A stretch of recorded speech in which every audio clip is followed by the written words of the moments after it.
Labas vakaras, sporto mylėtojai, jūsų dėmesiui Kauno technologijos universiteto bendrabučių žaidynių pirmosios savaitės apžvalga. Trečiosios Kauno technologijos universiteto bendrabučių žaidynės jau persirito į antrąją pusę. Gražia tradicija tampantis renginys su šokiais, dainomis bei gera nuotaika startavo praėjusį pirmadienį. Kaip ir kasmet žaidynės prasidėjo nuo bendrabučių prisistatymų, o komisija originaliausias pasirodė 14 bendrabučio pasirodymas. Nuo jo nedaug atsiliko 16 bei 10 bendrabučio atstovai. Puikios nuotaikos nestokojo ir į prizininkų trejetą nepatekusių bendrabučių gyventojai. Merginos, už kurį bendrabutį sergat? Už ketvirtą! Kaip sekasi bendrabučiai kol kas? Labai gerai, labai puikiai. Kaip prisistatymas, viskas pavyko taip kaip norėjot? Taip, viskas pavyko labai puikiai. Kaip šiaip vertinat Barakiadą? Labai fainas renginys, labai nuostabus. Labai gerai. Pakilau. Kokius tikslus kelia ketvirtas bendrabutis? Kokius? Aukščiausius! Pirma vieta? Taip, drąsiai. Po Barakiados atidarymo startavo ir bendrabučių krepšinio turnyras. Pernai jame treti likę 11 bendrabučio gyventojai šiemet taip pat startavo sėkmingai. Jie rezultatu 38-21 įveikė kaimynus 10 bendrabučio gyventojus. Labai smagios, kaip visada, daug veiksmų, daug įvykių. Smagu, kad net ne vien vaikinai žaidžia. Ką daugiau? Nieko negaliu pasakyti. Ar tikėjotės pergalės? Iš pradžių nesitikėjau, nes dar pažįstu keli žmonės iš 20 bendrabučio, bet jie negalėjo šiandien čia būti, tai kai sužinojau, kad nėra, tai pradėjom tikėti. Mūsų bendrabutis visada užima aukštas vietas, tai ir šįmet taikomais į pirmas 3 visur. Antrajame vakaro mače pernai tik finale suklupęs, ketvirtasis bendrabutis nepaliko jokių vilčių pagalvoti apie pergalę trečiajam 76-26. Jau sekančią dieną Barakiada įgavo pagreitį ir pradėjo iškėti pirmieji žaidynių lyderiai. Antradienį vyko net 3 rungtys ir 2 iš jų, štangos spaudime bei smiginėje, triumfavo 14 bendrabučio atstovai. Rankų lenkime jie nusileido tik antrojo bendrabučio gyventojams ir tenkinosi antrąją vietą. Treti šioje rungtyje liko 11 bendrabučio rankų lenkikai, kurie užėmė antrąją vietą štangos spaudime. 11 bendrabučio atstovai pasirodė turintys ne tik stipres, bet ir taiklias rankas bei žvitrias akis. Jie liko antri smiginio rungtyje, o prizininkų trejetą užbaigė antrasis bendrabutis. Trečiadienį kovą vėl stojo kitų bendrabučių krepšinio rinktinės. Vos viename iš 3 vykusių susitikimų buvo intriga.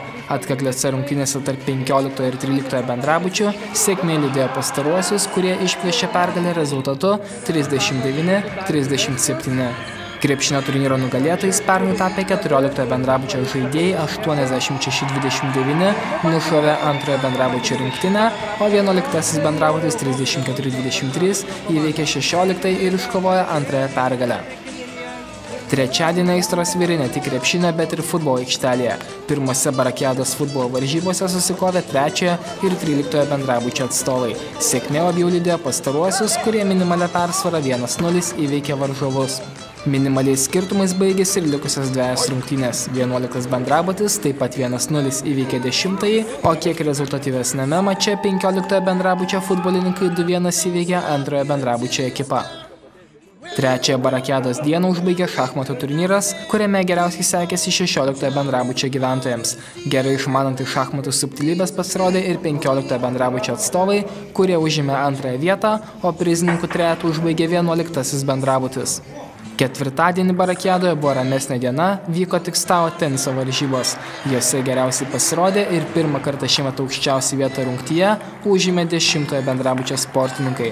13 bendrabučio stalo tenisininkai liko antri, o trečiąją vietą džiaugiasi 16 bendrabutis. Po 6 iš 13 rungčių kol kas geriausiai sekasi pernykščiams čempionams, 14 bendrabučio atstovams. Ypač galingai šių metų žaidynės pradėję 14 bendrabučio gyventojai dabar savo sąskaitoje turi 66 įskaitinius taškus. Jiem ant kaunų lipa vos 4 taškais atsiliekantys 16 bendrabutis. Jei žaidynės baigtųsi šiandien, tai tarp prizininkų patektų šiuo metu 55 įskaitinius taškus turintis 11 bendrabutis. Tačiau prieš akis dar daugiau nei savaitę Barakiados aistrų ir emocijų bei puikų šansai kitiems bendrabučiams įsisprausti į prizininkų gretas.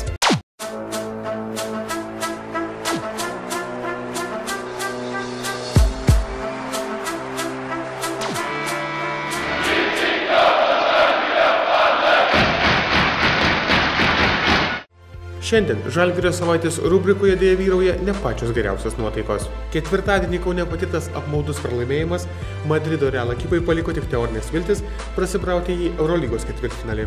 Kurtinančių Žalgirio arenos švilpimų pasitiktas Rudy Fernandesas jau pirmoje atakoje smeigė tolimą metimą.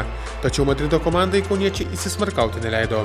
Puikiai rungtyniavę Tramelas Dardenas ir Oliveris Lafayettas leido Žalgiriui pirmauti solidžia 13 taškų persvarą. Spurtą užbaigė Roberto Javtoko dvitaškis su pataikyta bauda. Prasidėjus antrajam kėliniui svečiai sumažino deficitą iki 5 taškų, tačiau daugiausiai Žalgirio legionierių dėka aikštelės šeimininkai susigrąžino dviženklę persvarą. Visgi prieš ilgąją pertrauką Žalgirio persvara sumenko. Trečiajame kėlinyje ispanai ir toliau lipo ant kulnų. Ketvirtajame kėlinyje Žalgiriui pavyko šiek tiek atitrūkti. Madrido trenerių štabas iškart paprašė minutės pertraukėlės, kuri kiek pristabdė Žalgirio puolimą. Likus žaisti 70 sekundžių žalgiriečiai pirmavo 7 taškų skirtumu, tačiau ispanams pavyko sukurti mažą stebuklą ir išplėšti pratęsimą. Papildomos 5 minutės vyko itin rezultatyviai. Dardenas greitoje atakoje įdėjo iš viršaus, o Javtokas pataikė tolimą metimą. Deja svečiai nepasimetė ir pataikė 3 taškus iš eilės, nulėmusius mačo baigti. Kauniečiai po pratęsimo 104-105 pralaimėjo Madrido Real ekipai. Nėra ką komentuoti, kad kelintą kartą jau top 16, sakyčiau, nusipelnėme pergalės, užėm gerai 39 minutės ir lieka 1 minutė ir atrodo, kad jį išleidžia visiškai kitą komandą, bet taip mūsų žaisti. Tokias padarom klaidas, kurių, nežinau, sporto mokyklų yra tai, kas daro. Tai nėra, čia jau kaltinti, patys kalti, kad atidavėm. Nežinau, ką pasakyti, liūdna, labai liūdna. Kai turim tokius šansus įveikti Realą, kuomet esam, sakykime, klubas tokioje situacijoje ir turim tokį šansą ir jau nepasinaudojam, tai labai gaila. Nežinau, specialiai, jeigu norėtume atiduoti jums pergalę, aš nežinau, ar laimėtų jie, bet kaip taip, aš neįsivaizduoju, reikia pažiūrėti galą, tai aš pykčio nuo nervų, tai neatsimenu jau tą galą. Jau pratęsime ten jau, jie pajautė tą žaidimą, pataikė viską, tai iš tritaškių mes jau klaidos padarėm, ten klaidų gynyboje. Mistika kažkokia. Čia taip reikia dar sugebėti, kaip mes sugebame. VTB vieningoje lygoje Žalgirio pozicijos žymiai geresnės. Visgi, vakar Žalgiriui teko nuryti karčią piliulę ir šiame turnyre. Reguliariojo sezono nugalėtojų vardą prieš savaitę užsitikrinę kauniečiai, sekmadienį 82-86 netikėtai pralaimėjo prasčiausiai VTB vieningosios lygos ekipai Minsko Smoki. Likus 3 minutėms iki susitikimo pabaigos Žalgiris dar pirmavo minimalia persvara 74-73, tačiau varžovai tiksliau sužaidė lemiamas mačo akimirkas, o Kauno klubą galiausiai pražudė netaiklios baudos. Nors Eurolygoje šansai žengti toliau labai menki, tačiau, kaip sakoma, viltis miršta paskutinė. Tikimės, kad penktadienį Maskvoje ši viltis dar nemirs.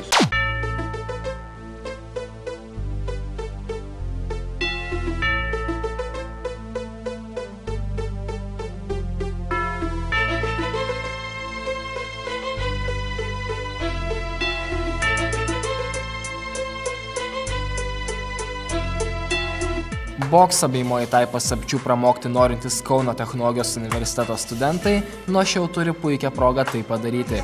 Ketvirtoje KTU bendrabučio patalpose šiemet įsikūręs Kauno Strikers kovinio sporto klubas studentus ir ne tik mielai kviečia išbandyti save treniruotėse. Treniruotės vyksta 2 rūšių.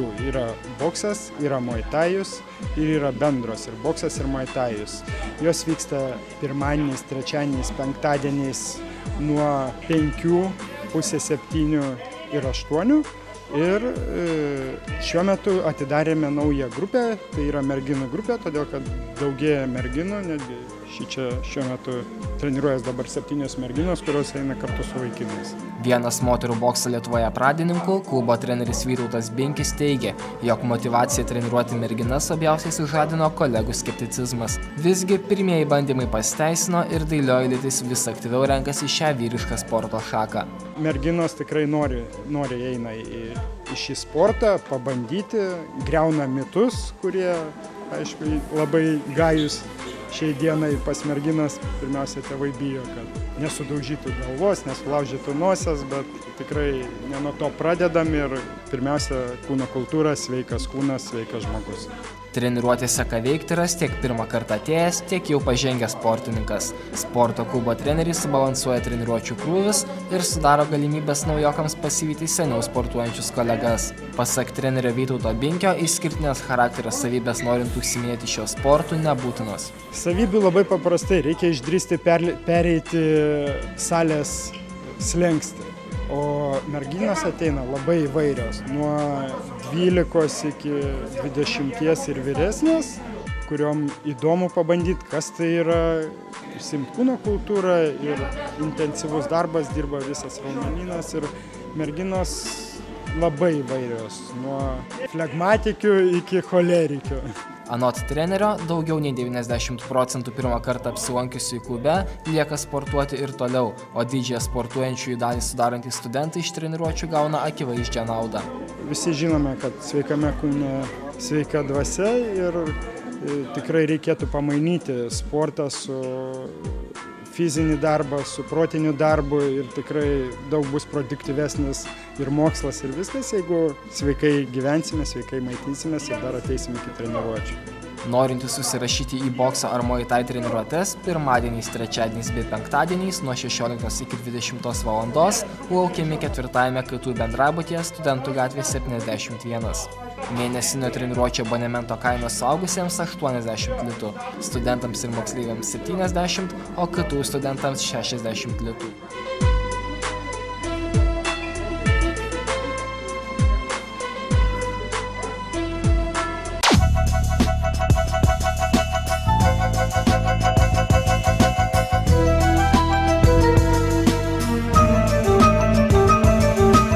Ar pasiilgote tikro pavasario? Jei taip, tai sveikinu jo sulaukus. Beveik 2 mėnesius Europą kaustęs žiemiškas šaltukas baigia pasitraukti. Jį iš krepšinio ir futbolo aikštelių veja vis artėjančių lemiamų Eurolygos bei UEFA Čempionų lygos kovų metas. Tiesa, atkrintamosios varžybos abiejose turnyruose dar nesibaigė, tačiau kiekvieną savaitę bus vis karščiau ir karščiau. Rytoj Barselonoje bus 15 laipsnių šilumos, bet Naukiam stadione temperatūra bus bent 10 laipsnių šiltesnė, kadangi čia dėl išlikimo kovos viena Čempionų lygos favoričių Barselona, kuriai būtina bent 2 įvarčių persvara prieš Milaną. Antradienį šilumą nesiskųs ir Vokietijos gyventojai. Gelsenkirchene vyks futbolo mūšis tarp Šalkės ir Galatasaray. Trečiadienį tiek Ispanijoje, tiek Vokietijoje šilti orai išsilaikys. Malagoje vietos klubas Čempionų lygoje kausis su kaimyninės Portugalijos Porto, o Miuncheno futbolo spektaklį ruošia Bayern ir Londono Arsenal. Ketvirtadienį bei penktadienį, kaip ir pridera, šilčiausia bus Europos pietuose. Ispanijoje, Italijoje, Graikijoje bei Turkijoje atmosferą kaitins Eurolygos karštis. Savaitgalį karščiu alsuos ir Lietuva. Šiauliuose sekmadienį šurmuliuos LKL žvaigždžių diena, kurioje savo įgūdžius demonstruos pajėgiausi šiuo metu Lietuvoje rungtyniaujantys krepšininkai. Gerų įspūdžių tiems, kas vyks į Šiaulius, ir pavasariškos nuotaikos visiems likusiems.